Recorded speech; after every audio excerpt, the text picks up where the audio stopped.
Good evening बच्चों।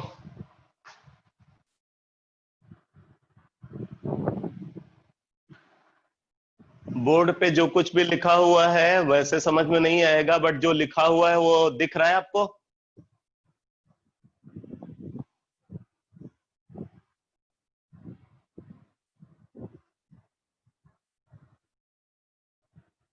चलो ठीक है। सही स्टार्ट। अच्छा, अब मुझे ये बताओ कि कल जो मैंने शेप ऑफ ऑर्बिटल का वीडियो लेक्चर शेयर किया था उसको आप लोगों ने देख लिया है?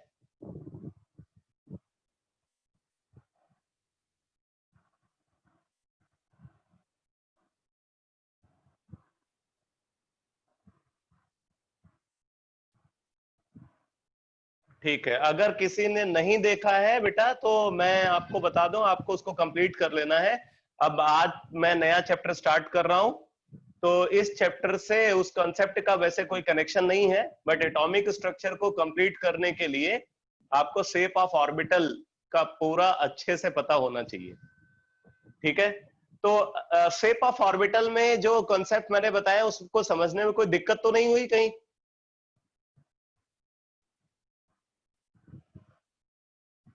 जो कॉन्सेप्ट मैंने डिस्कस किया है शेप ऑफ ऑर्बिटल में, अलग अलग ऑर्बिटल का, वो सब क्लियर हो गया सबको?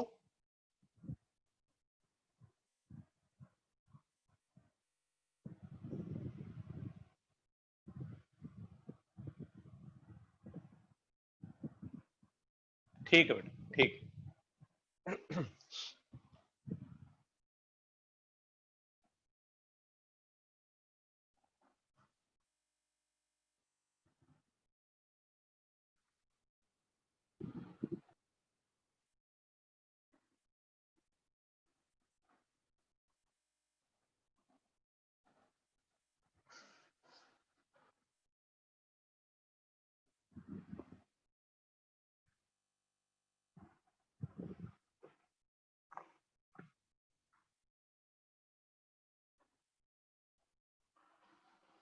तो अब मैं बेटा थर्ड चैप्टर स्टार्ट करने जा रहा हूं, पीरियोडिक क्लासिफिकेशन ऑफ एलिमेंट्स।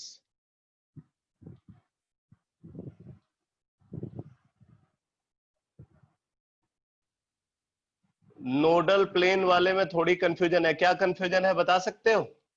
या छोड़ो, तुम क्लास के बाद मेरे से बात कर लेना बेटा, ठीक है? अब आज नया चैप्टर स्टार्ट करने दो, क्लास के बाद जो है फिर तुम डिस्कस कर लेना।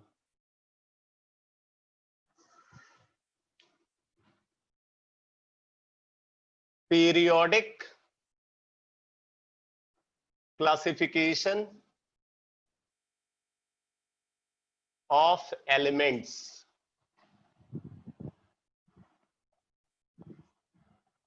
पीरियोडिक क्लासिफिकेशन ऑफ एलिमेंट्स, या आप इसको पीरियोडिक टेबल बोल सकते हो। देखो, सबसे पहले बात आती है कि ये पीरियोडिक टर्म जो यूज किया जा रहा है इसका क्या मतलब है।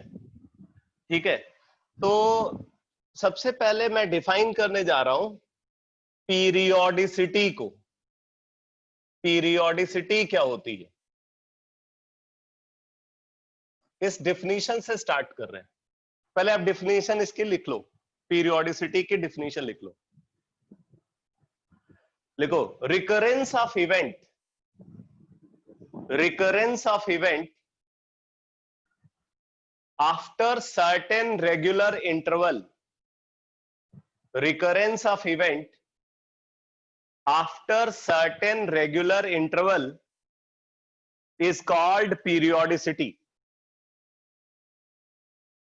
Recurrence of event after certain regular interval is called periodicity. तो बोला जा रहा है कि किसी भी इवेंट का एक रेगुलर इंटरवल के बाद रिपीट होना, ठीक है, उसको हम पीरियोडिसिटी बोलते हैं। तो अब यहां पे अगर हम ऐसे बहुत सारे इवेंट के बारे में आप जानते हो जो है, जो कि एक रेगुलर इंटरवल के बाद रिपीट होते हैं, जैसे एक दिन का अगर हम इंटरवल को कंसिडर करें तो भाई 24 आवर के बाद जो है नया दिन स्टार्ट होता है। हर 24 आवर के बाद एक नया दिन स्टार्ट होता है। इसी तरीके से अगर हम कंसिडर करें तो आप बोल सकते हो कि 365 डेज के बाद एक नया ईयर स्टार्ट होता है। ठीक है, अगर हम ऐसे ही कंसिडर करें तो कुछ और भी इवेंट्स को आप डिफाइन कर सकते हो, जो इवेंट जो है एक रेगुलर टाइम इंटरवल या एक रेगुलर इंटरवल के बाद वो इवेंट रिपीट होते हैं। तो पीरियोडिसिटी की अगर हम यहां पे बात करें तो बोलते हैं कि हमें पता है कि नेचर में बहुत सारे एलिमेंट्स हैं। आज की डेट में अगर देखा जाए तो मॉडर्न पीरियोडिक टेबल में पूरी पीरियोडिक टेबल भरी हुई दिखाई पड़ती है। मतलब कोई भी वैकेंट पोजीशन आपको पीरियोडिक टेबल में दिखता नहीं। इसका मतलब है कि मॉडर्न पीरियोडिक टेबल में 118 एलिमेंट्स प्रेजेंट है। अब 118 एलिमेंट्स की अगर हमें फिजिकल और केमिकल प्रॉपर्टीज की स्टडी करनी है, अलग अलग एलिमेंट की फिजिकल और केमिकल प्रॉपर्टीज की स्टडी करनी है, तो ये बहुत ही डिफिकल्ट टास्क है। अब यहाँ पे मैं एक एग्जांपल लेकर के अगर आपको बताऊं तो अकेला कार्बन जो है एक ऐसा एलिमेंट है जिसके करोड़ों कंपाउंड ऑब्जर्व होते हैं। सिर्फ एक एलिमेंट को अगर हम कंसीडर करें वो है कार्बन, तो कार्बन के कंपाउंड्स क्रोर्स में है। तो बाकी एलिमेंट्स को अगर आप देखो और उनके कंपाउंड्स को देखो तो ये एनालिसिस जो है बहुत ही कॉम्प्लिकेटेड दिखती है।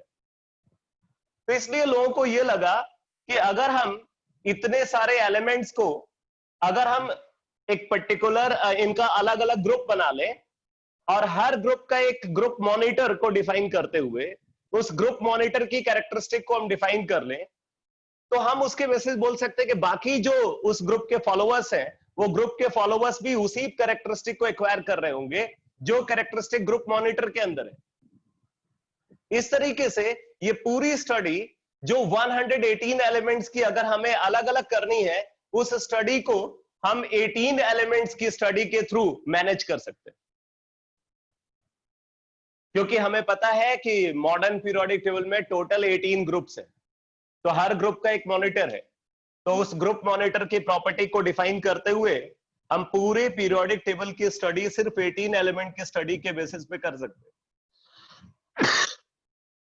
तो ये सब कुछ इसलिए पॉसिबल हो पाया क्योंकि जो एलिमेंट्स का जो एलिमेंट्स का जो क्लासिफिकेशन है वो एक सर्टेन रेगुलर इंटरवल के बाद रिपीट होता है।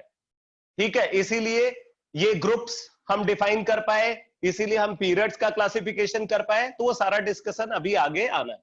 तो अगर आपसे कोई पूछे कि पीरियोडिक क्लासिफिकेशन की जरूरत क्यों पड़ी, तो आप नोट करो, इसके लिए एक लाइन लिखो। लिखो, the purpose of periodic classification of the element, the purpose of periodic classification of element is the purpose of periodic classification of the element is to systematize the properties of various elements, to systematize the properties of various elements, to systematize the properties of various elements observed in nature, to systematize the properties of various elements observed in nature। ठीक है, तो अगर आपसे बोला जाए कि भाई हमें पीरियोडिक क्लासिफिकेशन, चल तो रही है पर रेंज कम है रही। अरे राहुल कौन सी रेंज पकड़ रहा है तू फिर से? हाँ ना ना मुंह अड़ी खड़ा। अरे तो ठीक है राहुल, हो गए 4-5 सेकंड फिर ई भी लिया। ई बात थक गया इसका। ये बहुत नालायक लड़का है।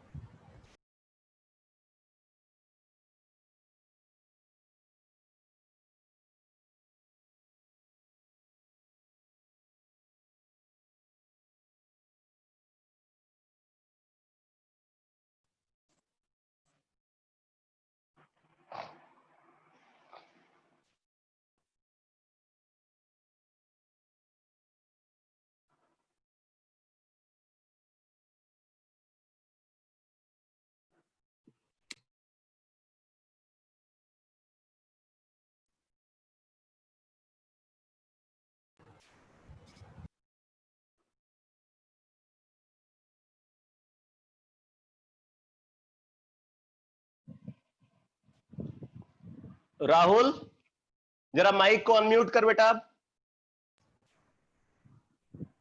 Yes sir. तुम्हारा दिमाग सही रहता है, क्लास में तुम बैठे रहते हो, सर माइक को म्यूट करके सर पीछे बैकग्राउंड। हाँ सर वो बोलो। दिशांत से पूछ लो सर। सर उसका फोन आया था, मैं माइक म्यूट करने लगा तो उससे पहले उसका फोन आ गया था। वो कह रहा मेरे सर वो रेंज नहीं आ रही थी उसकी, वो इसलिए कह रहा था मैं तेरे घर आ रहा हूँ क्लास लगाने के लिए, इसलिए सर वो माइक म्यूट करना भूल देखो गया था। एक चीज मैं बताऊं, मेरी रेंज को सही रहने दो बेटा, तुम्हें बार बार बोलने की जरूरत पड़ती है, तुम हमेशा जो है ना, तुम हमेशा गड़बड़ करते हो। मैंने तुम्हें 3-4 बार बोल दिया है और इस बैच में कोई ऐसा स्टूडेंट नहीं है जिसको मुझे इस तरीके से रिपीट न करना पड़ा हो माइक को म्यूट करने के लिए।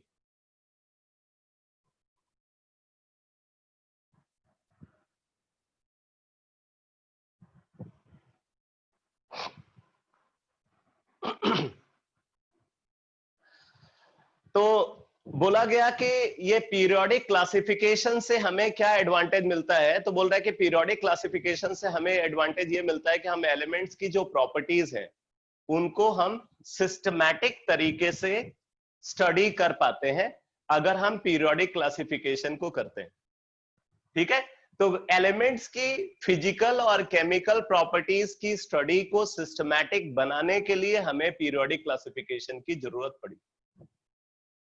अब देखो बात आती है कि जो पीरियोडिक टेबल हम आज की डेट में देखते हैं जिसको मॉडर्न पीरियोडिक टेबल बोलते हैं, मॉडर्न पीरियोडिक टेबल से पहले और कौन कौन से पीरियोडिक टेबल एग्जिस्टेंस में आए और उन पीरियोडिक टेबल का हिस्टोरिकल बैकग्राउंड क्या है। तो आप नोट करो, historical background of periodic table, लिखो historical background of periodic table, historical background of periodic table.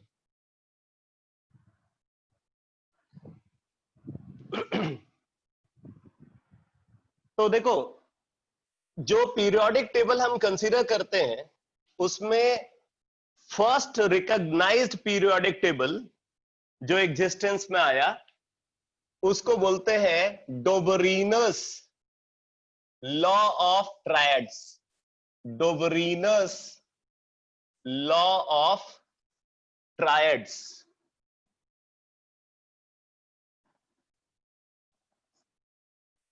डोबरीनस law of triads, ये periodic table, so called periodic table आप बोल सकते हो, 1830 में एग्जिस्टेंस में आया, 1830 में एग्जिस्टेंस में आया। ठीक है, लिखो लिखो according to this law, according to this law, if we consider, according to this law, if we consider three elements, if we consider three elements called A, B and C, called A, B and C, in terms of increasing order, if we consider three elements called A, B and C in terms of increasing order of their atomic masses, of their atomic masses, in such a manner, in such a manner that, in such a manner that, in such a manner that the atomic mass of the middle element, in such a manner that the atomic mass of middle element, atomic mass of middle element is the arithmetic mean, is the arithmetic mean, is the arithmetic mean of atomic mass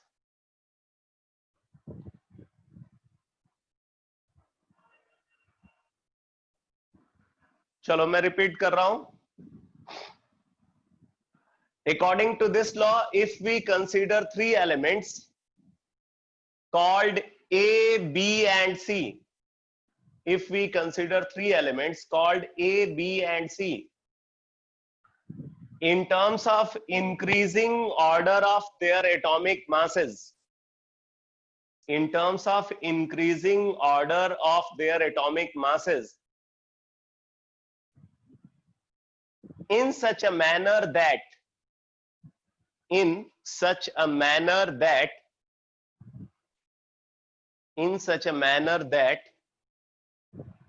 the atomic mass of middle element, the atomic mass of middle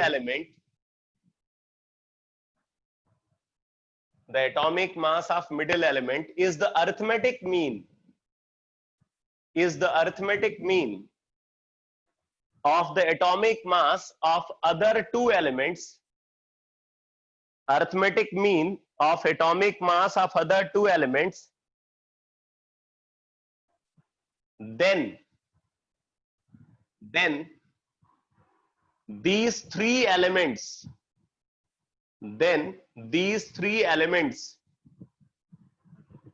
constitute a triad,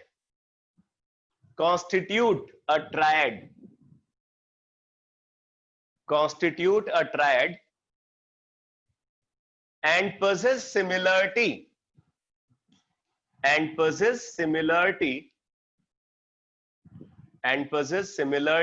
in their physical and chemical properties,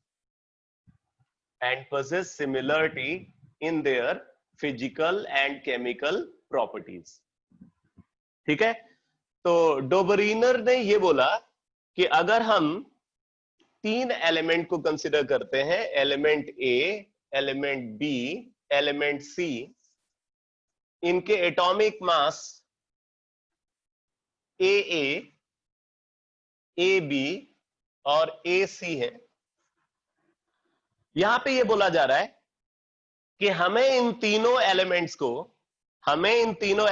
को increasing order of atomic mass arrange करना है। मतलब ए का atomic mass सबसे कम, B का atomic mass उससे ज्यादा, सी का एटॉमिक मास सबसे ज्यादा। अब इन्होंने ये बोला कि if atomic mass of middle element, तो मिडिल एलिमेंट है यहां पे बी, तो if atomic mass of middle element B is the arithmetic mean का मतलब यहां पे होगा कि ए और सी के एटॉमिक मास का मीन।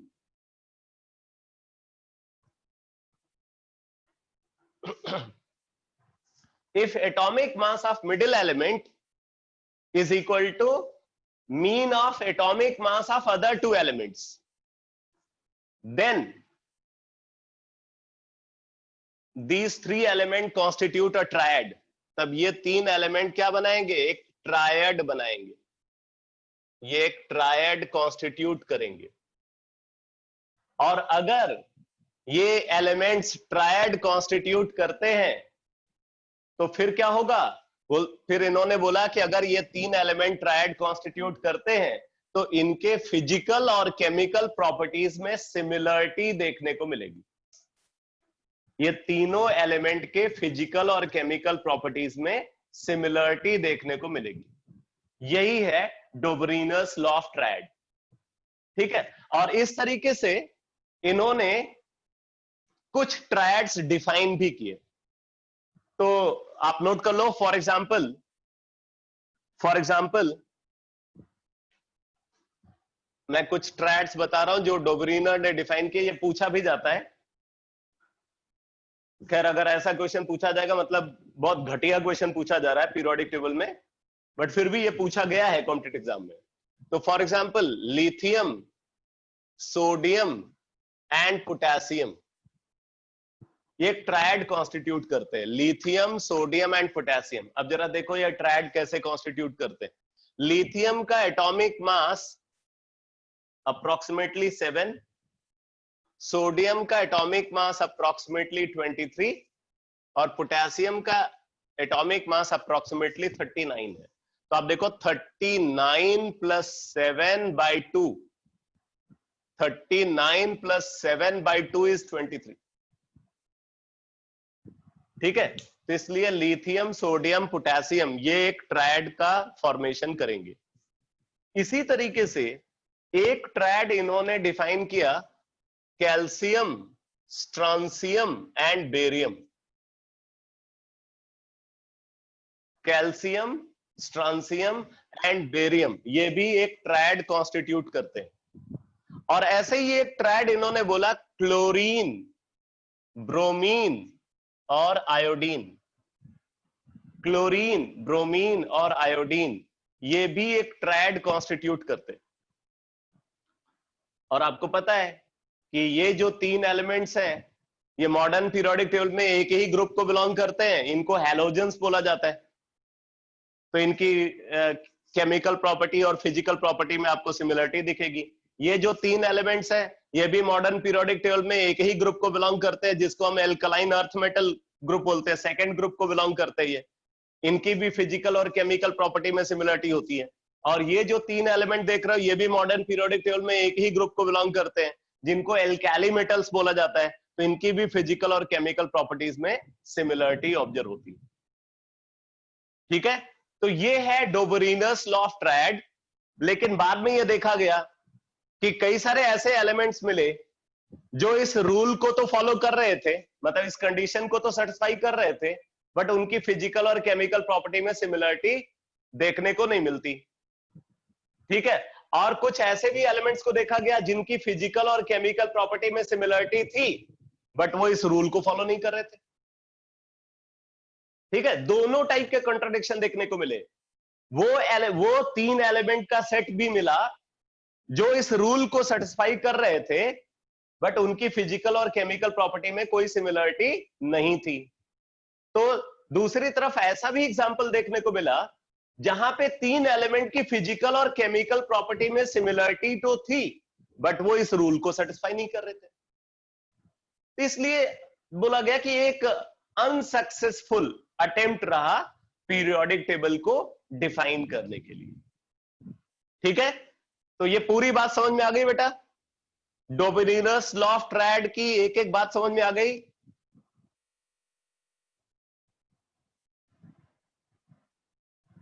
लिमिटेशन समझ में आ गई इसकी?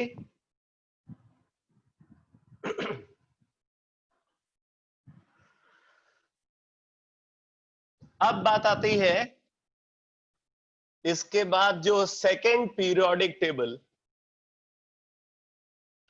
को डिफाइन किया गया, वो सेकेंड पीरियोडिक टेबल था टेल्यूरिक हेलिक्स। Telluric helix.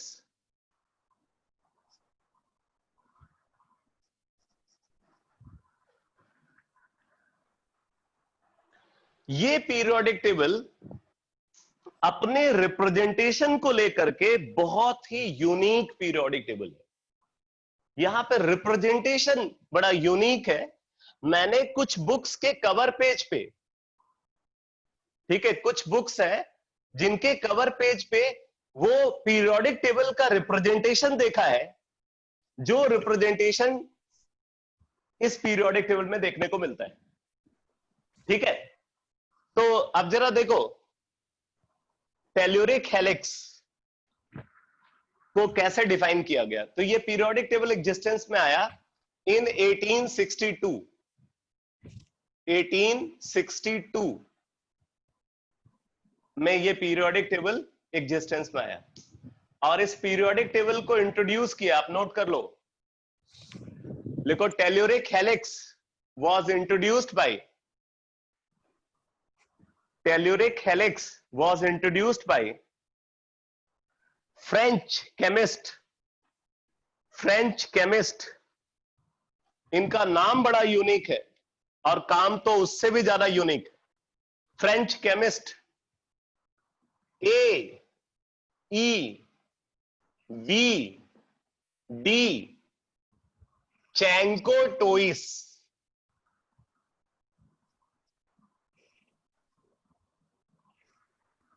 मैंने काउंट किया है, इनके नेम में जो इंग्लिश अल्फाबेट्स है उनमें से 14 अल्फाबेट्स आते हैं, 14 डिफरेंट अल्फाबेट्स इनके नेम में आते हैं। तो ये नेम बड़ा यूनिक है। आप देखो जैसे लगता है कि ABCD पढ़ रहे हैं, ठीक है, अल्फाबेट पढ़ रहे हैं। तो AEBD चैंको टोइस ने इस पीरियोडिक टेबल को इंट्रोड्यूस किया। अब देखो इनका काम कितना यूनिक है। इन्होंने पीरियोडिक टेबल को कुछ इस तरीके से डिफाइन किया।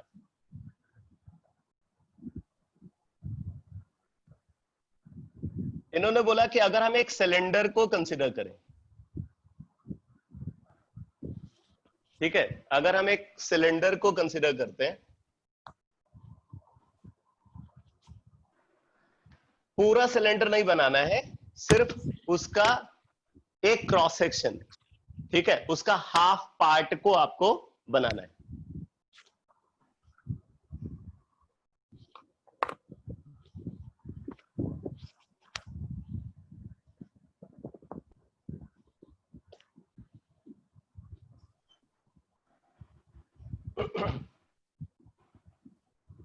ठीक है, जो बाउंड्री है, बाउंड्री को इंक्लूड करते हुए, भूमिका बेटा माइक तुम्हारा अनम्यूट है, माइक को म्यूट कर दो। तो अगर हम यहां पे ये जो बाउंड्री को कंसिडर करें, बाउंड्री को इंक्लूड करते हुए आपको टोटल 8 वर्टिकल लाइंस यहां पे फॉर्म करनी, 8 वर्टिकल लाइंस होनी चाहिए। बाउंड्री को इंक्लूड करते हुए मैं बोल रहा हूं बेटा, मतलब अंदर में 6 इक्वल डिवीजन आपको करने, तो 6 इक्वल डिवीजन यहां पे मैं कर रहा हूं।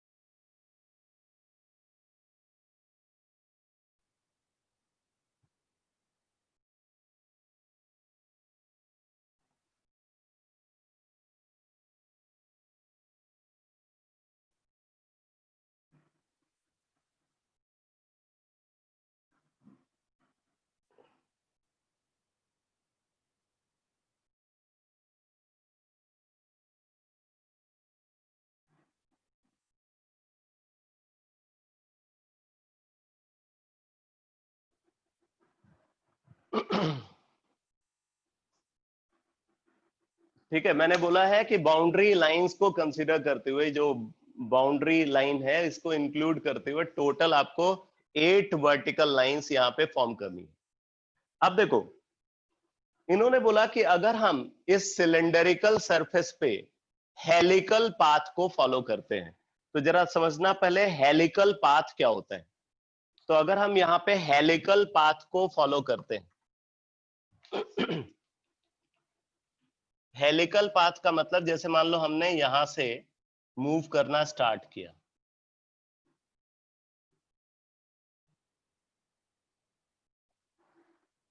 तो क्या हो रहा है, एक तो हम सिलेंडर का जो सर्कुलर पार्ट है उस पे मूव कर रहे हैं, और साथ के साथ हम वहां पे वर्टिकली शिफ्ट भी हो रहे हैं।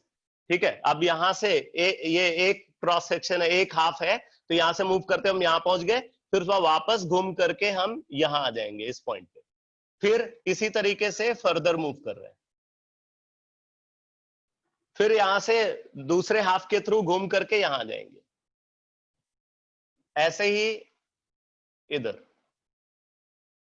अब ये जो पाथ हम फॉलो कर रहे हैं उस सिलेंडरिकल सरफेस के ऊपर, इस पाथ को हेलिकल पाथ बोलते हैं। जैसे आप इसको ऐसे समझे, जैसे एक स्क्रू को जो है जब हम घुमाते हैं तो वो जो है पेनिट्रेट करते हो, जिस तरीके से वो मूव करता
बेटा बोर्ड विजिबल है? बोर्ड विजिबल है आप लोगों को?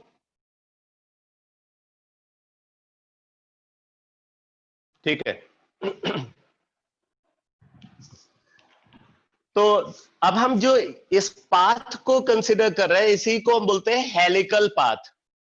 तो अब देखो, चैंको टोइस ने ये बोला कि अगर हम किसी एक वर्टिकल लाइन को कंसिडर करें, उस वर्टिकल लाइन पे जो एलिमेंट्स लाई कर, पहले तो अब बात आती है हम यहाँ पे एलिमेंट्स को कैसे अरेंज करेंगे। तो इन्होंने बोला कि अगर हम एलिमेंट्स को इस हेलिकल पाथ के अलोंग इनके एटॉमिक मास के इंक्रीजिंग ऑर्डर में अरेंज करते, जैसे एक एलिमेंट हमने यहाँ दिया, फॉर एग्जांपल यहाँ पे एलिमेंट ए को रख दिया, यहाँ पे हमने एलिमेंट बी को रख दिया, यहाँ पे हमने सी को रख दिया, यहाँ पे डी को रख दिया, यहाँ पे एलिमेंट ई को, element F, element G, element H, ऐसे ही यहाँ पे आ गया एलिमेंट आई, एलिमेंट के, अल्फाबेट भी नहीं आता, जे, उसके बाद क्या के के बाद L, M, N, O, P, ऐसे यहां पे आ जाएगा क्यू, इधर आ जाएगा R, S, T, U, V, W and X. मान लो ये हाइपोथेटिकल एलिमेंट्स है, ये सब क्या है? हाइपोथेटिकल एलिमेंट्स है। इन एलिमेंट को हमने यहां पे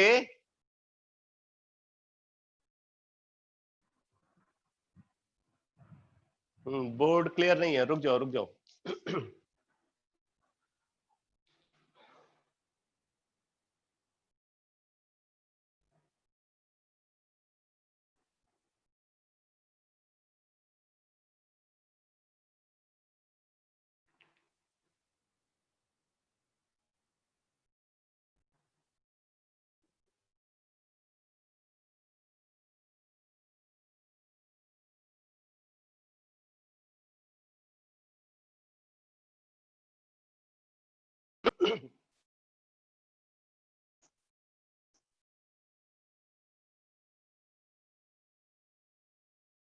अब बोर्ड क्लियरली दिख रहा है?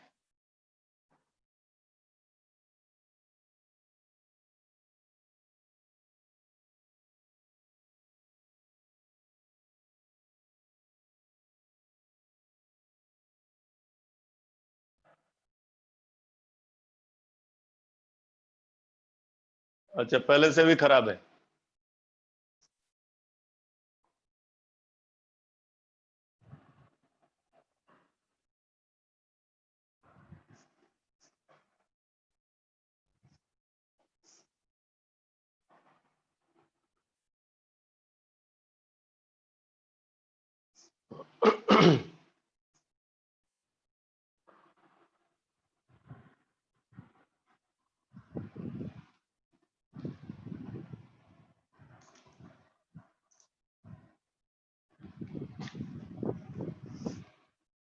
अभी तो मैं आपको कुछ समझा भी नहीं सकता।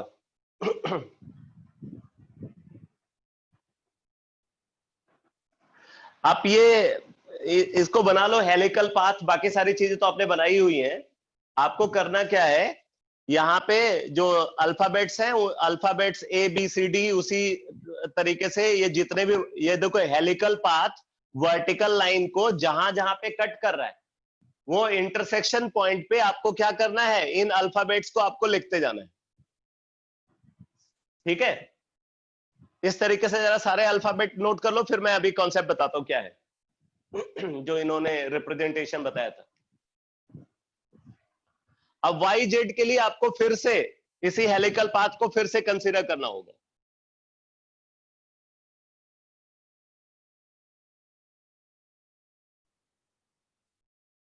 तो यहां पे वाई आ जाएगा, यहां पे वाई आ जाएगा और यहां पे जेड आ जाएगा। तो चैंको टोइस ने ये बोला कि अगर हम एलिमेंट्स को उनके increasing order of atomic mass में हाँ ठीक है। तो अगर हम एलिमेंट्स को उनके increasing order of atomic mass में अरेंज करें अलोंग द हेलिकल पाथ, तो एक वर्टिकल लाइन पे जो एलिमेंट्स लाई करेंगे, एक वर्टिकल लाइन पे जो एलिमेंट्स लाई करेंगे, उन एलिमेंट्स की प्रॉपर्टीज में सिमिलरिटी होगी। यानी कि टेल्यूरिक हेलिक्स के हिसाब से हम ये बोल सकते हैं कि element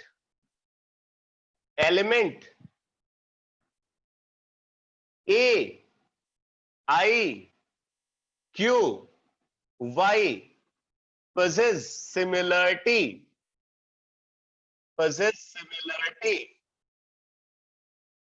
in their physical and chemical properties, in their physical and chemical properties.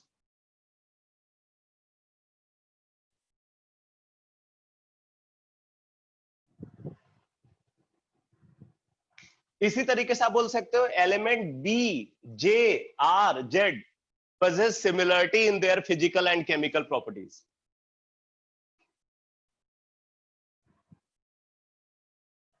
ठीक है, लेकिन इस पीरियोडिक टेबल का हाल वही हुआ जैसा आपने न्यूलैंड्स लॉ ऑफ ऑक्टेव, जो नेक्स्ट पीरियोडिक टेबल है, उसके बारे में आपने पढ़ रखा है। मैं इसके बारे में इसलिए बता रहा हूं क्योंकि टेल्यूरिक हेलिक्स के का जो डिस्कशन है वो 10th में इसके बारे में कुछ नहीं बताया गया। ठीक है, बट +1 की जो एनसीईआरटी है, +1 की एनसीईआरटी में ये नेम आता है, बाकी इसके बारे में कुछ इंफॉर्मेशन नहीं है, बट ये नेम +1 एनसीईआरटी में गिवन है, इसलिए मैं आपको ये पूरी बात आपको समझा रहा हूं। तो ये रिप्रेजेंटेशन समझ में आ गया बेटा, कैसे रिप्रेजेंट करना है एलिमेंट्स को?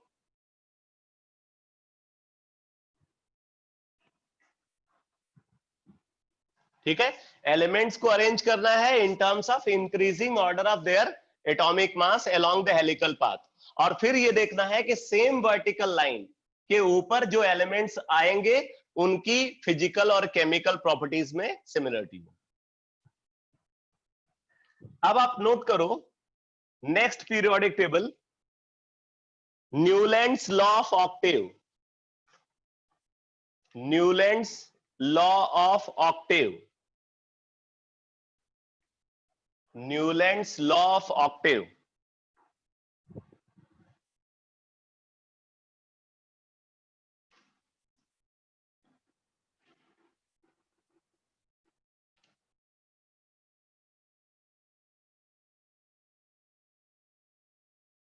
Newlands law of Octave.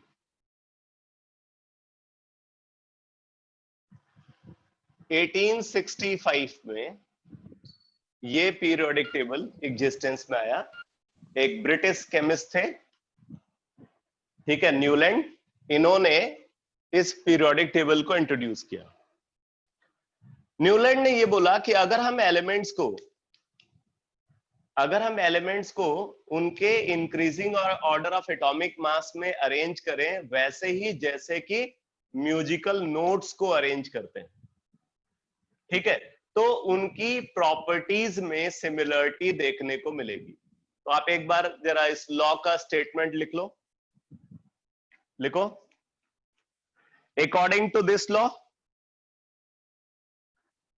according to this law, if the known elements were written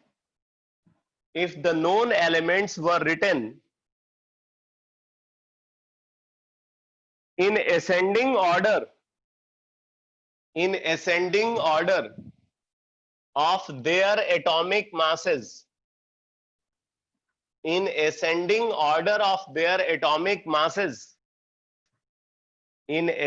order of their atomic masses, then similar properties recurred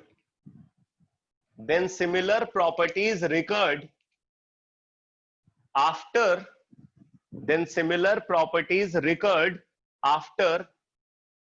every eighth element, after every eighth element, just like after every eighth element, just like notes in musical scale, just like notes in musical scale, just like notes in musical scale. तो अब देखो, हमें English notes तो पता है नहीं, अपने हिंदी वाले नोट्स पता है, तो वही मैं लिख देता हूं। तो हिंदी वाले नोट्स क्या है भाई? सा रे गा मा पा धा नी, देन सा रे गा मा पा धा नी सा। हाँ हाँ, एकदम एकदम। तो अगर हम यहां पे एलिमेंट्स को उनके increasing order of atomic mass में अरेंज करते हैं, कौन से एलिमेंट्स? इन्होंने बोला कि जो नोन एलिमेंट्स हैं हमें सिर्फ उनको अरेंज करना। तो ध्यान देना कि उस टाइम पे नोन एलिमेंट्स में जो नोबल गैसेस थे, नोबल गैसेस का पता नहीं था। ठीक है, तो जैसे अगर हम कंसीडर करते हैं लिथियम को, beryllium, boron, carbon, nitrogen, oxygen, fluorine, noble gas का पता नहीं है। फिर उसके बाद क्या आ जाएगा? सोडियम, फिर magnesium, aluminium, silicon, phosphorus, sulphur, chlorine. Argon का पता नहीं था, पोटेशियम, कैल्शियम। यहां तक तो सब कुछ बहुत बढ़िया से दिख रहा है, लेकिन इसके बाद गड़बड़ स्टार्ट हो जाती है, क्योंकि इसके बाद फिर ट्रांजिशन एलिमेंट्स स्टार्ट हो जाते हैं, और ट्रांजिशन एलिमेंट्स की प्रॉपर्टी इन एलिमेंट्स से मैच नहीं करती। ठीक है, तो एटॉमिक नंबर के टर्म्स में अगर हम बात करें तो 20 एटॉमिक नंबर तक के जो एलिमेंट्स हैं उनके लिए तो ये पीरियोडिक टेबल सही दिखता है, अगर नोबल गैसेस को न कंसीडर किया जाए। फिलहाल उस समय नोबल गैसेस का पता नहीं था, इसलिए उन्होंने नोबल गैसेस को कंसीडर नहीं किया। अब देखो, आप देख रहे हो कि यहाँ पे लिथियम, सोडियम, पोटेशियम ये एक ही ग्रुप में आ रहे हैं, इनकी फिजिकल और केमिकल प्रॉपर्टी में सिमिलरिटी है। बेरिलियम, मैग्नीशियम, कैल्शियम एक ही ग्रुप में आ रहे हैं, इनके फिजिकल और केमिकल प्रॉपर्टी में सिमिलरिटी है। ऐसे ही बोरॉन और एल्युमिनियम की प्रॉपर्टी में, कार्बन और सिलिकॉन की प्रॉपर्टी में, नाइट्रोजन और फास्फोरस की प्रॉपर्टी में, ऑक्सीजन और सल्फर की प्रॉपर्टी में, फ्लोरीन और क्लोरीन की प्रॉपर्टी में सिमिलरिटी देखने को मिलती है। तो ये एक अच्छा अटेम्प्ट था उस समय जो एलिमेंट्स एग्जिस्टेंस में थे उनकी प्रॉपर्टीज में जो उनकी प्रॉपर्टीज में जो पीरियोडिसिटी थी उसको एक्सप्लेन करने के लिए। ठीक है, बट प्रॉब्लम क्या है? ये 20 के बाद वाले जो एलिमेंट्स हैं, एटॉमिक नंबर 20 के बाद वाले जो एलिमेंट्स हैं, उनकी पीरियोडिसिटी को ये पीरियोडिक टेबल एक्सप्लेन नहीं कर पाता। ठीक है, तो ये लिमिटेशन।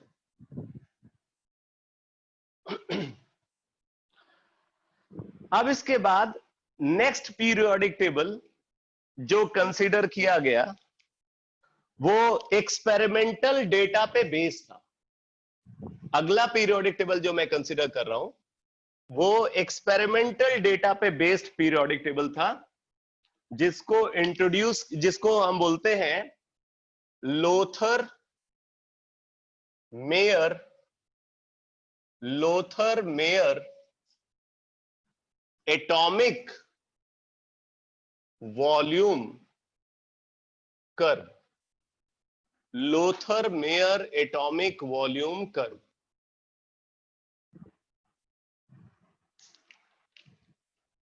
यहां पे मैं आपको एक इंटरेस्टिंग बात बताऊं कि ये पीरियोडिक टेबल उसी ईयर में एग्जिस्टेंस में आया जिस ईयर में मेंडलीव्स पीरियोडिक टेबल एग्जिस्टेंस में आया था। ठीक है, ये पीरियोडिक टेबल 1869 में एग्जिस्टेंस में आया। सेम ईयर में मेंडलीव पीरियोडिक टेबल भी एग्जिस्टेंस में है। ये एक्सपेरिमेंटल फैक्ट पे बेस था पीरियोडिक टेबल, और Mendeleev's periodic table experimental fact पे बेस नहीं था। नहीं, अभी तो ऐसा कोई लैग नहीं दिख रहा है बेटा। अभी तो मुझे सब कुछ सही दिख रहा है। तो जो Lothar Meyer atomic volume curve है, ये पीरियोडिक टेबल उसी ईयर में एग्जिस्टेंस में आया जिस ईयर में मेंडलीव्स पीरियोडिक टेबल एग्जिस्टेंस में आया। ये एक्सपेरिमेंटल डेटा पे बेस था, जबकि Mendeleev's periodic table theoretically define किया गया, ठीक है, सिर्फ एक लॉ को डिफाइन करते हुए। अभी उस लॉ को हम आगे देखेंगे भी।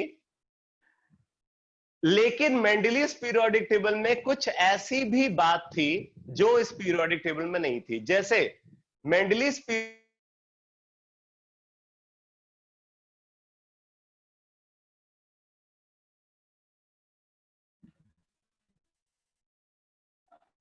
अब वीडियो लैग कर रहा है। वीडियो पॉज है।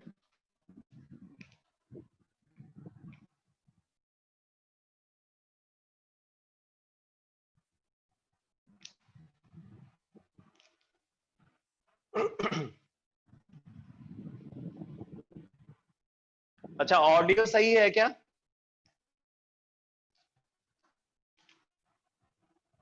ऑडियो सही है बेटा? ऑडियो भी लैग कर रही है?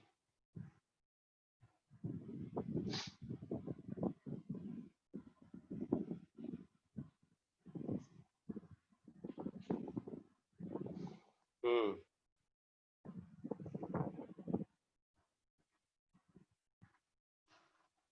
चलो, अगर ऑडियो सही है तो मैं आपको स्टेटमेंट लिखवा देता हूं, और फिर थोड़ी देर में मुझे लगता है वो सही, नेटवर्क सही हो जाएगा, तो फिर हम पूरा यहाँ पे एटॉमिक वॉल्यूम कर्व को भी ड्रॉ करेंगे। तो आप नोट कर लो, नोट करो इस पीरियोडिक टेबल के बारे में। लिखो, Lothar Meyer, Lothar Meyer, Lothar Meyer plotted, Lothar Meyer plotted a curve between, Lothar Meyer plotted a curve between atomic volume, Lothar Meyer plotted a curve between atomic volume and atomic mass, atomic volume and atomic mass of various elements,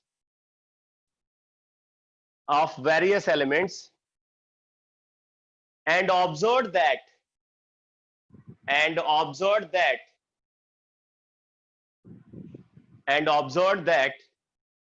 elements with similar physical and chemical properties, elements with similar physical and chemical properties, elements with similar physical and chemical properties are placed identical position, identical position भी बोल सकते हो, similar position भी बोल सकते हो, are placed identical position in the curve, are placed identical position in the curve। ठीक है, तो इन्होंने क्या किया, इन्होंने डिफरेंट एलिमेंट्स के एटॉमिक वॉल्यूम और एटॉमिक मास के बीच में कर्व ड्रॉ किया, और कर्व ड्रॉ करके इन्होंने देखा कि जो एलिमेंट्स की फिजिकल और केमिकल प्रॉपर्टी में सिमिलरिटी दिख रही है, वो कर्व के ऊपर आइडेंटिकल पोजीशन पे लाई करते हैं। ठीक है, तो अगर हम Lothar Meyer atomic volume curve को कंसीडर करें, तो ये कर्व कुछ वैसा ही दिखता है जैसे कार्डियोग्राम होता है। ठीक है, जो पल्स को रिकॉर्ड करने के लिए जो कार्डियोग्राम जो है हम निकालते हैं, कार्डियोग्राम जैसा ही ये कर्व दिखता है। तो यहां पे देखो,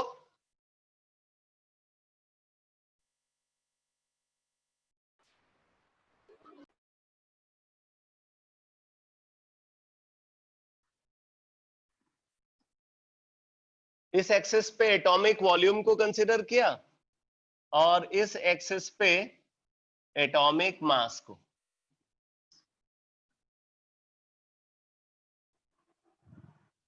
ठीक है, एटॉमिक वॉल्यूम को वाई एक्सिस पे और एटॉमिक मास को एक्स एक्सिस पे कंसीडर किया और कर्व ड्रॉ करते हैं तो कुछ ऐसा कर्व ऑब्जर्व होता है। अब देखो बेटा, मैं एग्जैक्टली वो कर्व नहीं बना पाऊंगा जो बुक्स में गिवन होता है, बट थोड़ा उससे मिलता जुलता कर्व आपको यहां पे दिखेगा।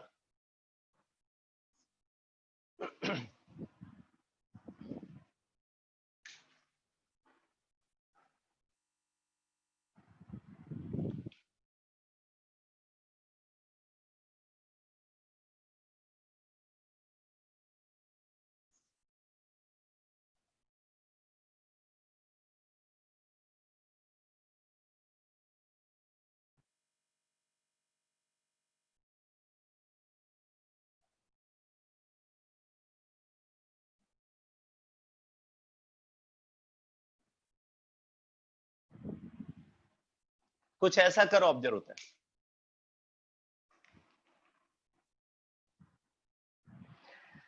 अब इन्होंने ये देखा कि कर्व के पीक पे लाई करने वाले जो एलिमेंट्स हैं, कर्व के पीक पे लाई करने वाले एलिमेंट्स, जैसे इस पोजीशन पे इन्होंने देखा यहां पे लिथियम मिला,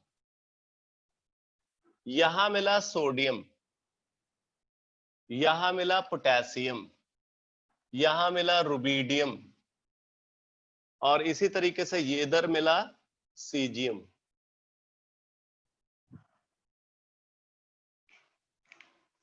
अब साथ के साथ आप इसकी कैरेक्टरिस्टिक भी लिखते जाओ। नीचे लिखो characteristic of Lothar Meyer atomic volume curve, characteristic of Lothar Meyer atomic volume curve.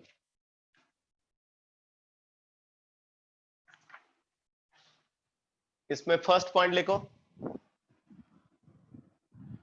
First point लिखो strongly electropositive element, strongly electropositive element like alkali metal, strongly electropositive element like alkali metal lie top position on the curve, lie top position on the curve. Strongly electropositive elements like alkali metal, strongly electropositive elements like alkali metal lie top position in the curve, top position in the curve. तो alkali metals को इन्होंने देखा कि वो कहां पे मिल रहे हैं, कर्व के टॉप पे, पीक पे ये एलिमेंट्स लाई कर रहे हैं। ठीक है, फिर देखो इन्होंने ऑब्जर्व किया कि जो एल्कलाइन अर्थ मेटल है वो हमेशा कर्व के डिसेंडिंग पार्ट पे मिलते हैं, कर्व के डिसेंडिंग पार्ट पे। तो ये डिसेंडिंग पार्ट है कर्व का,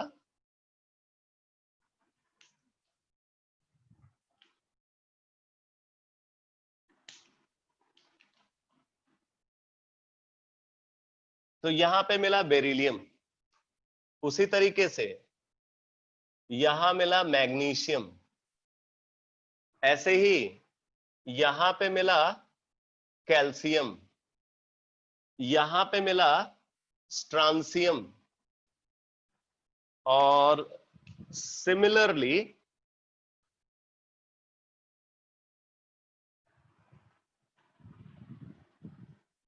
यहां पे मिलता है बेरियम। तो जो एल्कलाइन अर्थ मेटल है, एल्कलाइन अर्थ मेटल कहां पे मिलते हैं, कर्व के डिसेंडिंग पार्ट पे मिलते हैं। तो सेकंड पॉइंट लिख लो, alkaline earth metals, alkaline earth metals. अगर आपको ऐसे आइडेंटिफाई करने में दिक्कत होती है तो साथ में लिख लेना, for example beryllium, magnesium, calcium etcetera. alkaline earth metals, for example, beryllium, magnesium, calcium, etc., occupy the descending part of the curve. Occupy the descending part of the curve.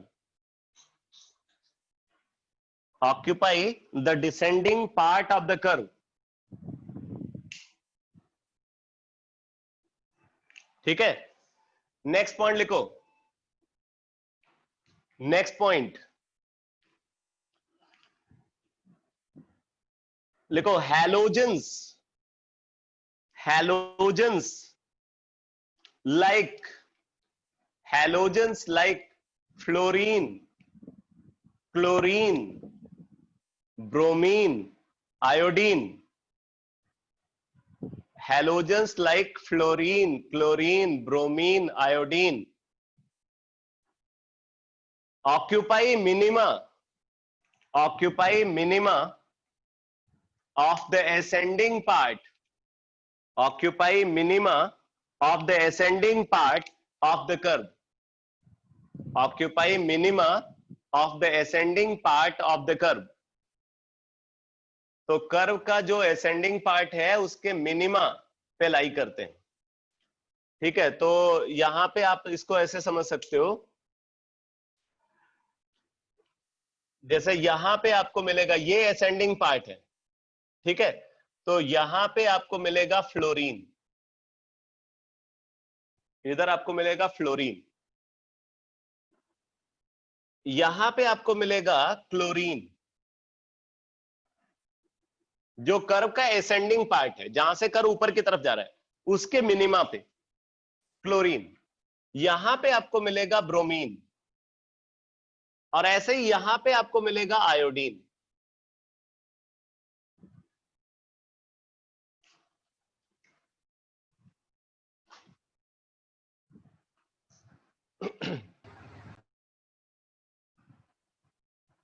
ठीक है, नेक्स्ट पॉइंट लिखो, noble gases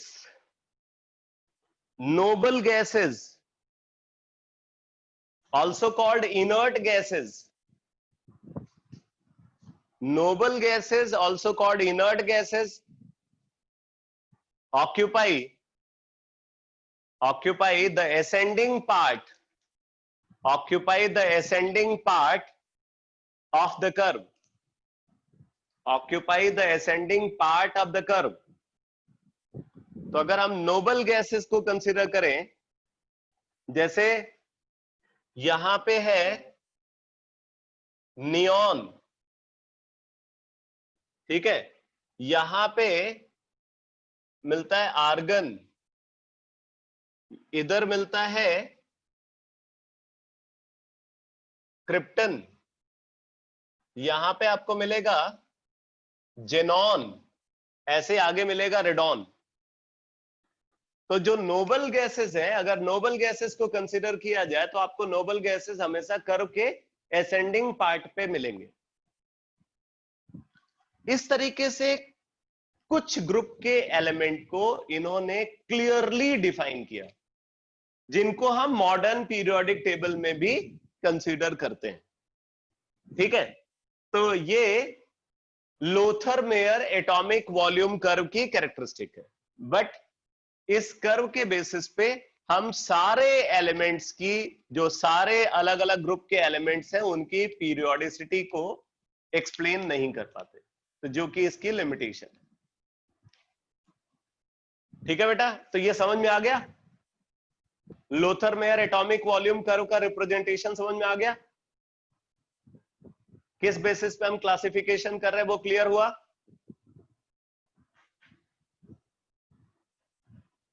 ठीक है, हम experimentally अलग अलग element के का एटॉमिक वॉल्यूम और उसका एटॉमिक मास को मेजर करते हैं, और फिर एटॉमिक वॉल्यूम और एटॉमिक मास डेटा को कंसीडर करते हुए ये कर्व ड्रॉ करते हैं.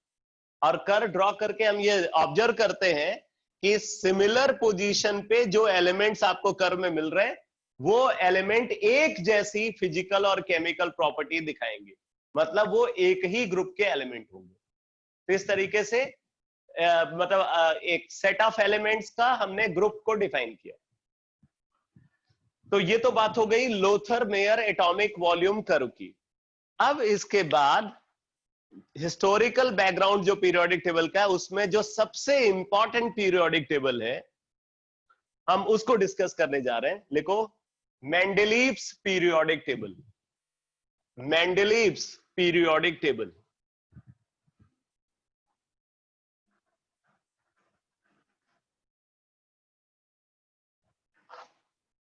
Mendeleev's periodic table.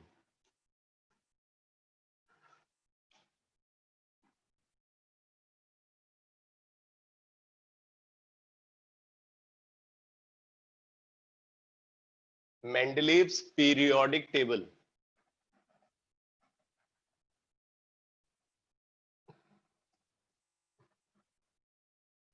ये पीरियोडिक टेबल 1869 में एग्जिस्टेंस में आया,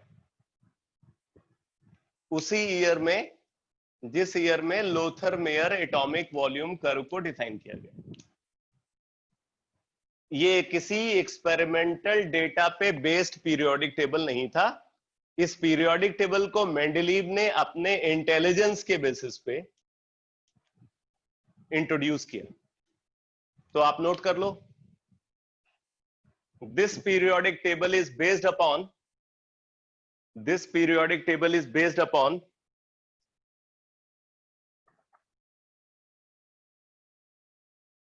this periodic table is based upon Mendeleev's periodic law. Mendeleev's periodic law. Statement लिखो, according to this law.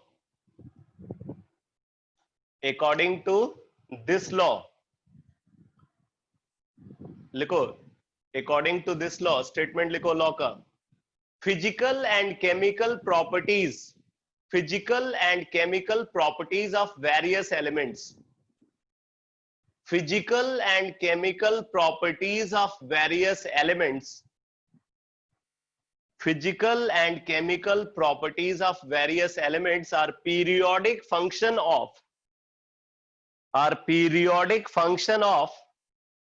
their atomic masses. Physical and chemical properties of various elements. Physical and chemical properties of various elements are periodic function of their atomic masses. मैं आपको बता दूं कि जो modern periodic law है, modern periodic law में भी exactly यही स्टेटमेंट है, सिर्फ एक चेंज है, एटॉमिक मास की जगह पे एटॉमिक नंबर टर्म को वहां पे कंसीडर करते हैं, बाकी पूरा स्टेटमेंट सिमिलर है। वहां पे बोला जाता है कि the physical and chemical properties of various elements are periodic function of their atomic numbers.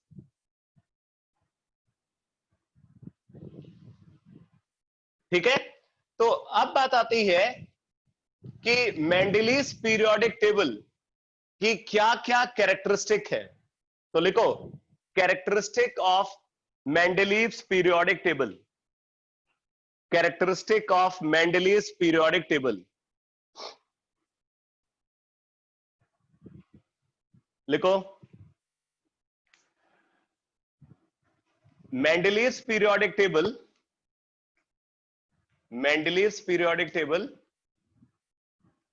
is divided into several horizontal rows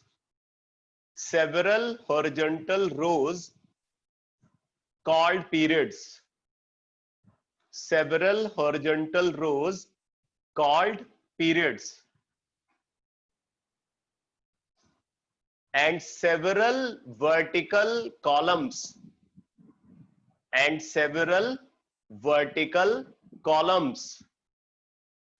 called groups or families.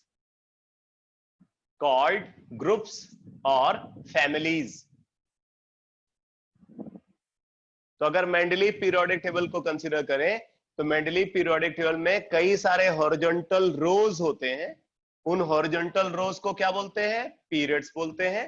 और उसी तरीके से मेंडलीव पीरियोडिक टेबल में कई सारे वर्टिकल कॉलम्स हैं, उन वर्टिकल कॉलम्स को हम ग्रुप्स और फैमिलीज बोलते हैं। ठीक है, तो अब आप नोट करो characteristic of periods, characteristic of periods, characteristic of periods.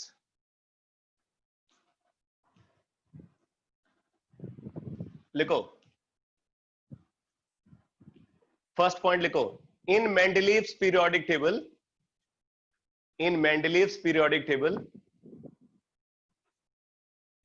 there exist, in Mendeleev's periodic table there exist 7 periods, 7 periods. In Mendeleev's periodic table there exist 7 periods. मतलब जो वेल डिफाइंड रोज हैं वो 7 है, वैसे कुछ और भी रोज वहां पे कंसीडर करते हैं जिनका कोई क्लियर कट एक्सप्लेनेशन नहीं मिलता है, जैसे लैंथेनाइड्स और एक्टिनॉइड्स के लिए भी वहां पे रोज डिफाइंड है, बट उनका कोई क्लियर कट एक्सप्लेनेशन नहीं है। तो वेल डिफाइंड पीरियड्स की अगर बात करें तो मेंडलीव्स पीरियोडिक टेबल में 7 पीरियड्स। सेकेंड पॉइंट लिखो, सेकेंड पॉइंट लिखो, elements of third period, elements of third period from sodium to chlorine, elements of third period from sodium to chlorine are called, elements of third period from sodium to chlorine are called representative elements. important term है representative elements और typical elements. ये वो elements हैं जो अपने अपने group की typical characteristic को एक्वायर करते हैं, इसीलिए इनको रिप्रेजेंटेटिव एलिमेंट्स और टिपिकल एलिमेंट्स बोलते हैं। आप इनको ग्रुप मॉनिटर्स भी बोल सकते हो। ठीक है, नेक्स्ट पॉइंट लिखो, third point,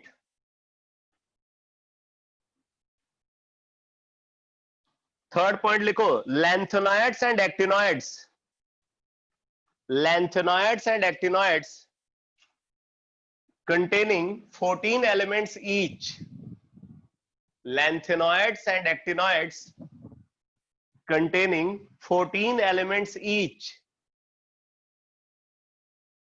are placed separately, are placed separately under the main block, under the main block of the periodic table, under the main block of the periodic table. However they are related with,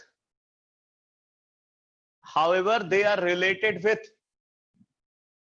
6th and 7th period.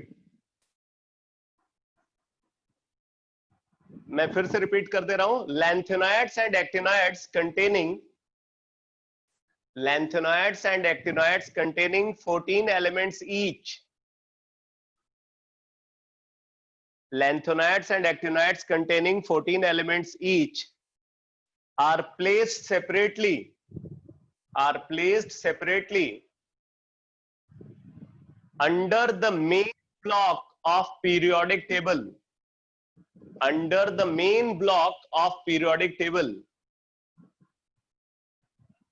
and they are related with, and they are related with 6th and 7th period, and they are related with 6th and 7th period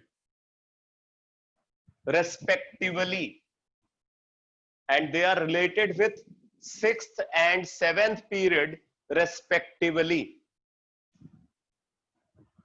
तो lanthanides और actinoids के बारे में इन्होंने क्या बोला, इन्होंने lanthanides और एक्टिनॉइड्स को मेन ब्लॉक के अंदर ही नीचे लिखा हुआ है। लैंथेनॉइड्स और एक्टिनॉइड्स को इन्होंने मेन ब्लॉक के अंदर ही रखा है। 14 एलिमेंट्स। खैर उस समय सारे के सारे एलिमेंट्स नोन नहीं थे।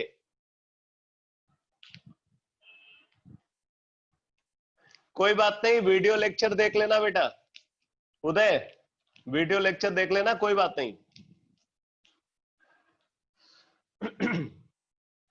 तो इन्होंने बोला कि जो लैंथेनॉइड्स और एक्टिनॉइड्स है वो कहां पे इन्होंने रख दिया, उसको मेन ब्लॉक के अंदर ही रख दिया। लेकिन मॉडर्न पीरियोडिक टेबल में आप देखोगे तो लैंथेनॉइड्स और एक्टिनॉइड्स को मेन ब्लॉक के अंदर नहीं रखा है, बल्कि उनको एक सेपरेट ब्लॉक बना करके रखा है। इन्होंने लैंथेनॉइड्स और एक्टिनॉइड्स को मेन ब्लॉक के अंदर रख दिया और ये बोलते हुए रख दिया कि ये जो एलिमेंट्स हैं ये 6th और 7th पीरियड से रिलेटेड है। मतलब ये 6th और 7th पीरियड्स के ही पार्ट है। नेक्स्ट पॉइंट लिखो। Next point, in a period on moving from left to right, in a period on moving from left to right, in a period on moving from left to right, valency with respect to oxygen, valency with respect to oxygen, valency with respect to oxygen increases from 1 to 7, increases from 1 to 7।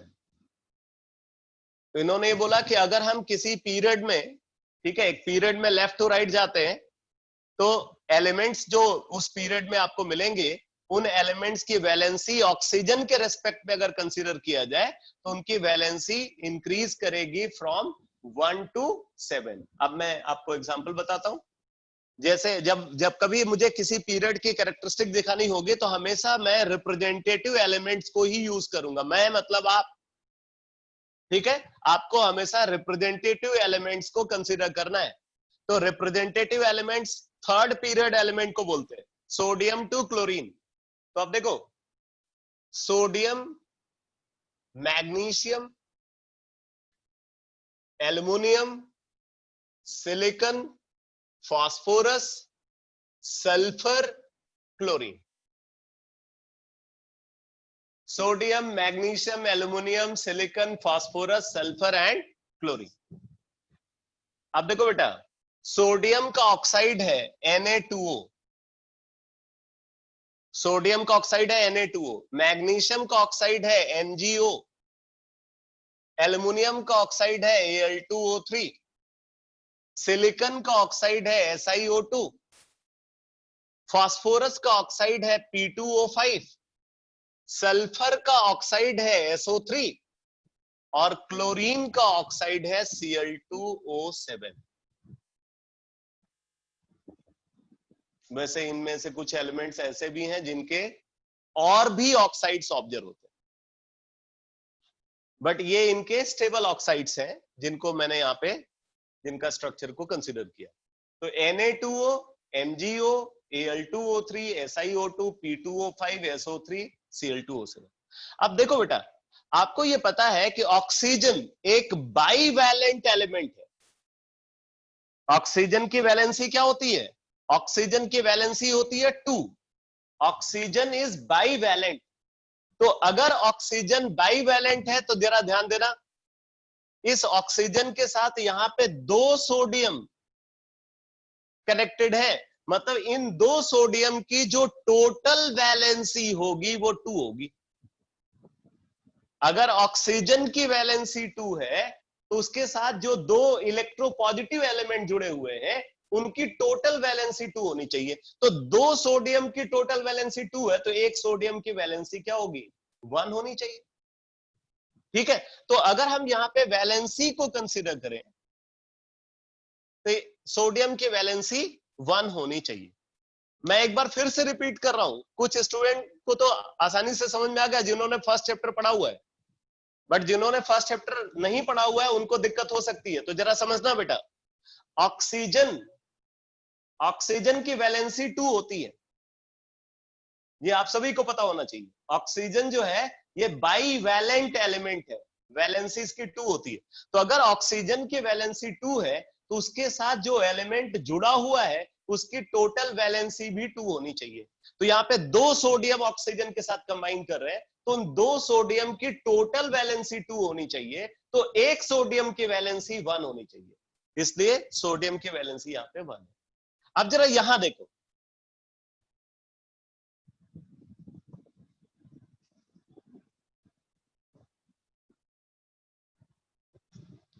क्या voice lag हो रहा है क्या?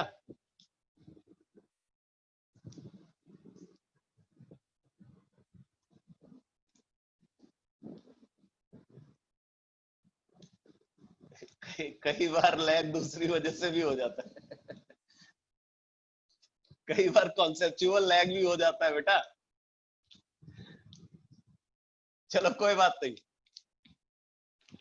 देखो यहाँ पे, हाँ ठीक है, तो यहाँ पे जैसे देखो मैग्नीशियम को कंसिडर कर रहे हैं, तो मैग्नीशियम का ऑक्साइड क्या है? MgO। ऑक्सीजन की वैलेंसी 2 है और उसके साथ एक मैग्नीशियम जुड़ा हुआ है, तो उस मैग्नीशियम की वैलेंसी भी 2 होनी चाहिए, ठीक है? तो इसलिए इसकी वैलेंसी हो गई 2। अब जरा यहां देखो बेटा, 3 ऑक्सीजन है, तो 3 ऑक्सीजन की टोटल वैलेंसी क्या हो गई? 6। 3 ऑक्सीजन की टोटल, एक की 2 है तो 3 की क्या हो गई? 6। 3 इंटू 2, ठीक है? तो 3 ऑक्सीजन की 6 हो गई, तो 2 एल्युमिनियम की,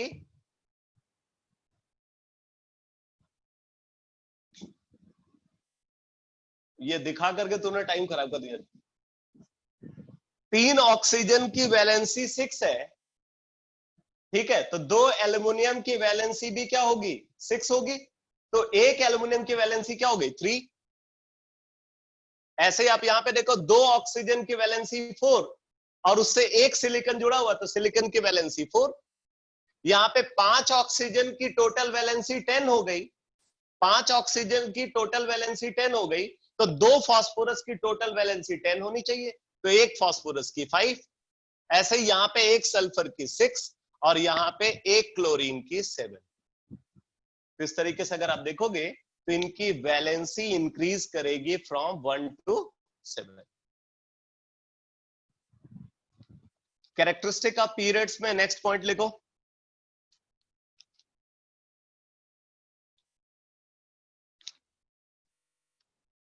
कैरेक्टरिस्टिक ऑफ पीरियड्स में नेक्स्ट पॉइंट लिखो।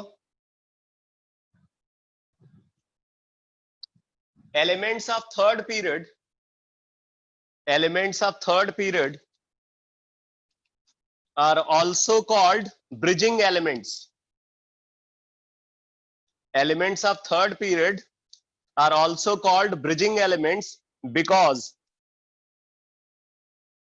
the division between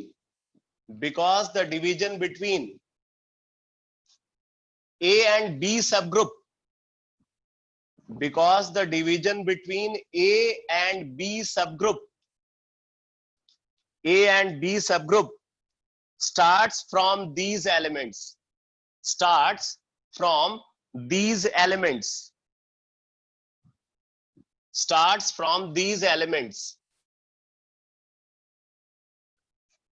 तो बोला जा रहा है ये जो एलिमेंट्स आप देख रहे हो इनको ब्रिजिंग एलिमेंट्स भी बोला जाता है। अब इनको ब्रिजिंग एलिमेंट्स क्यों बोला जाता है जरा देखना।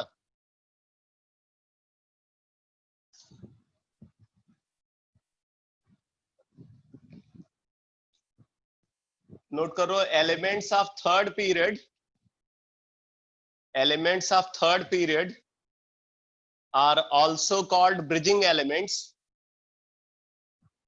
Elements of third period are also called bridging elements because the division between A and B subgroup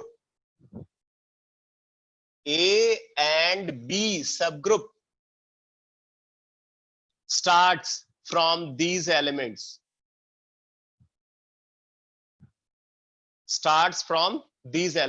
अब मैं आपको बताता हूं, देखो कैसे। जैसे अगर हम कंसीडर कर रहे हैं फर्स्ट ग्रुप, ठीक है? तो फर्स्ट ग्रुप में सबसे पहले आ गया लिथियम, लिथियम के बाद इस ग्रुप में आ गया सोडियम, लिथियम के बाद इस ग्रुप में आ गया सोडियम। अब सोडियम के बाद अगर आप देखोगे तो इस ग्रुप में आपको दो डिवीजन मिलेंगे।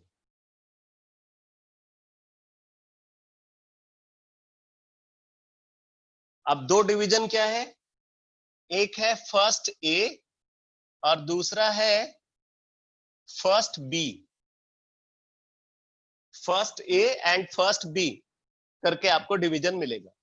तो फर्स्ट ए में कौन कौन से एलिमेंट आ जाते हैं, यहां पे आ जाता है पोटेशियम, यहां पे आ जाता है रुबीडियम, यहां पे आ जाता है सीजियम, और आगे यहीं पे आ जाता है फ्रांसियम।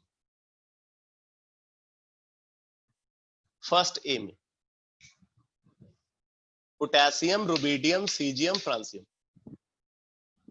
ठीक है, अगर फर्स्ट बी को कंसीडर करें, फर्स्ट बी में आता है कॉपर, कॉपर आता है यहां पे सिल्वर, और आता है गोल्ड। अब मेंडलीव के टाइम पे रेडियो एक्टिव एलिमेंट का पता नहीं था, इसलिए फ्रांसियम को हम नहीं कंसीडर करते। तो आप देख रहे हो कि जो ये ये थर्ड पीरियड एलिमेंट सोडियम है, सोडियम ये ब्रिज का काम कर रहा है फर्स्ट ए और फर्स्ट बी ग्रुप एलिमेंट्स के बीच में। फर्स्ट ए ग्रुप एलिमेंट और फर्स्ट बी ग्रुप एलिमेंट के बीच में ये ब्रिज का काम कर रहा है, इसीलिए हम इसको क्या बोल रहे हैं, ब्रिजिंग एलिमेंट बोल रहे हैं। इसी तरीके से अगर आप सेकेंड ग्रुप एलिमेंट को कंसीडर करोगे, सेकेंड ग्रुप एलिमेंट, तो फर्स्ट एलिमेंट हो गया बेरिलियम, इसके बाद आ गया मैग्नीशियम। ठीक है, मैग्नीशियम के बाद यहां पे दो डिवीजन हो जाता है, second A and second B, second A and second B. अब देखो यहां पे आ जाता है सेकेंड ए में calcium, strontium and barium, calcium, strontium and barium.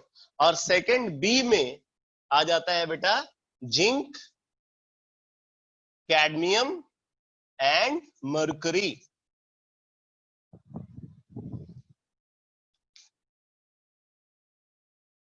तो समझ में आ रहा है इनको हम ब्रिजिंग एलिमेंट क्यों बोल रहे हैं, ब्रिज। ए सब ग्रुप और बी सब ग्रुप के बीच में ये ब्रिज का काम कर रहे हैं, इसलिए इनको ब्रिजिंग एलिमेंट बोला जा रहा है।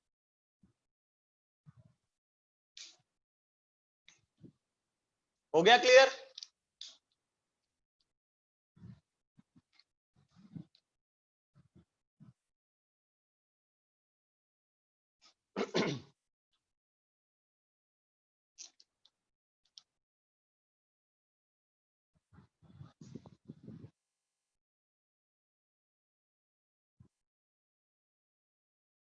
नेक्स्ट पॉइंट लिखो बेटा, कैरेक्टरिस्टिक ऑफ पीरियड में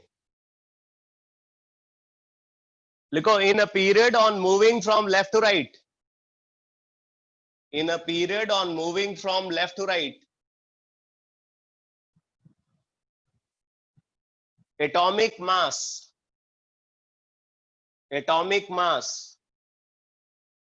ionization energy,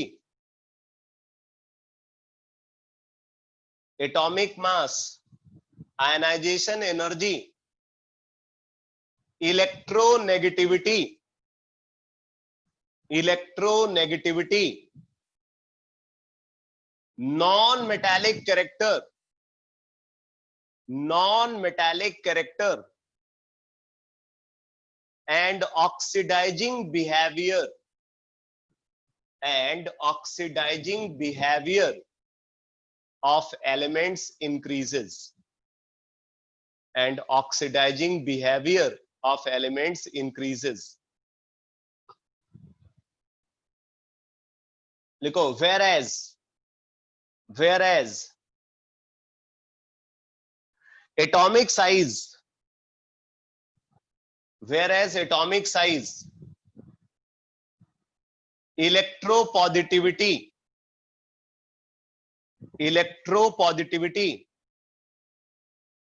metallic character,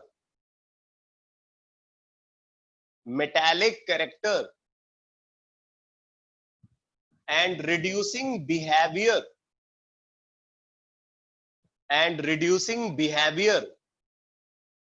of the element, decreases. Reducing behavior of the element decreases.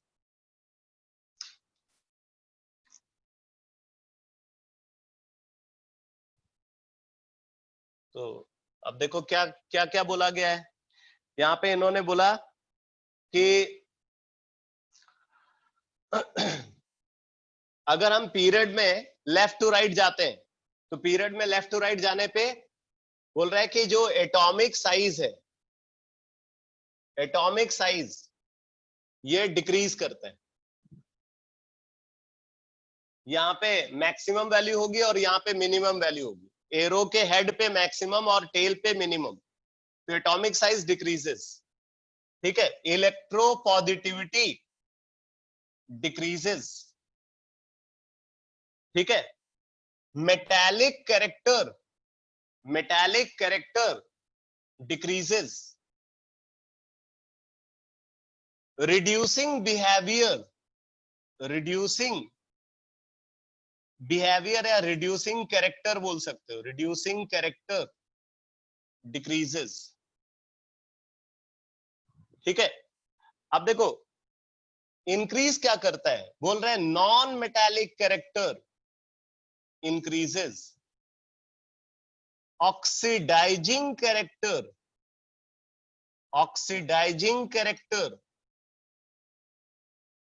increases, electronegativity increases, atomic mass increases। तो जिधर एरो का हेड है बेटा वहां पे वैल्यू मैक्सिमम होगी और जहां पे टेल है वहां पे वैल्यू मिनिमम होगी। तो इस तरीके से हम जो पीरियड की कैरेक्टरिस्टिक है मेंडेलीव पीरियोडिक टेबल में, हम पीरियड की कैरेक्टरिस्टिक को डिफाइन करते हैं। अब इसके बाद अगला डिस्कशन आता है कैरेक्टरिस्टिक ऑफ ग्रुप्स। आप हेडिंग डालो, इसको कल की क्लास में डिस्कस करेंगे। लिखो characteristic of groups, characteristic of groups. ठीक है, तो इसको कल की क्लास में डिस्कस करेंगे।